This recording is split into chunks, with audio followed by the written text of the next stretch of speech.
சென்னை மௌலிவாக்கத்தில் கடந்த 2014ஆம் ஆண்டு கட்டிடம் இடிந்த விபத்தில் 3 வீடுகள் சேதமடைந்தன. ஆனால் அந்த வீடுகளை சீரமைத்து தர நடவடிக்கை எடுக்கவில்லை என்று பாதிக்கப்பட்டவர்கள் புகார் தெரிவித்துள்ளனர்.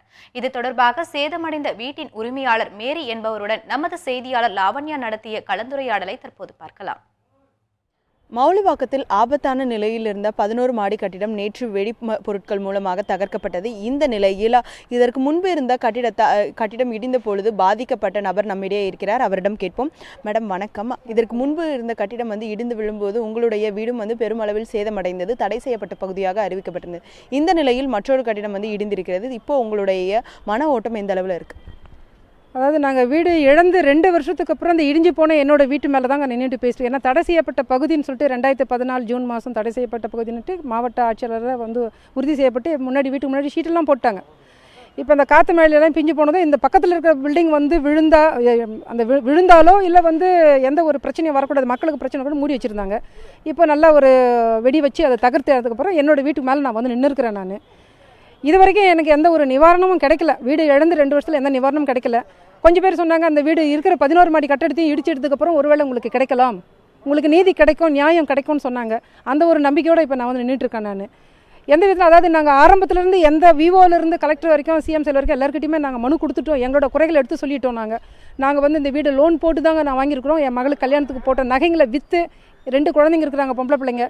பிற்காலத்தில் அவங்களோட படிப்பை நினச்சி தான் இந்த வீடு வாங்கினது. நாங்கள் இது எங்களோட கஷ்டப்பட்டு வாங்கின கனவு இல்லை. இது எங்களோட வேர்வை ரத்த சிந்தி வாங்கணும். வீடு இழந்து நாங்கள் நிற்கிறோம்.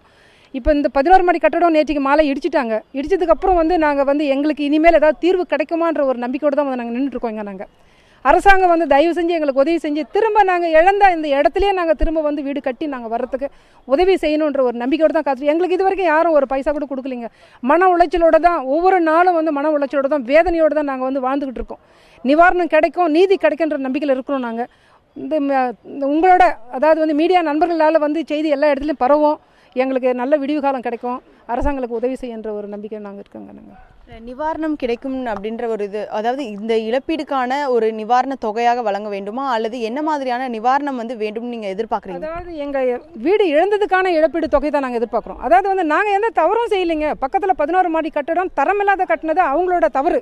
நாங்கள் எந்த தவறும் செய்யலை. பக்கத்தில் நாங்கள் குடியிருக்கிறோம், அந்த தவறு தானே தவிர நாங்கள் எந்த தப்பும் செய்யலை. நீங்கள் அதாவது சுற்றி இருக்கிற வீடுங்க பக்கத்தில் ஒரு வீடு கட்டுறாங்கன்னாக்கா அந்த வீடு தரமாக கட்டு 11 மாடி கட்டடம் போது எங்களுக்கு பெருமையாக இருந்தது.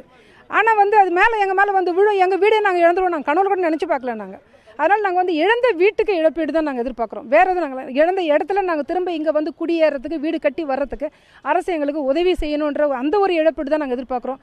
அரசாங்கம் செஞ்சாக்கா ரொம்ப நாங்கள் நன்றியோடு இருப்போம். நாங்கள் மேரி குறிப்பிட்டது போல அவர்கள் தற்பொழுது இழந்திருக்கக்கூடிய அவர்களுடைய சொந்த வீட்டில் மீண்டும் வாழ்வதற்கான வழிவகையை அரசு செய்வதற்கான உரிய நடவடிக்கை மேற்கொள்ள வேண்டும் என்பது இவருடைய கோரிக்கையாக இருக்கிறது.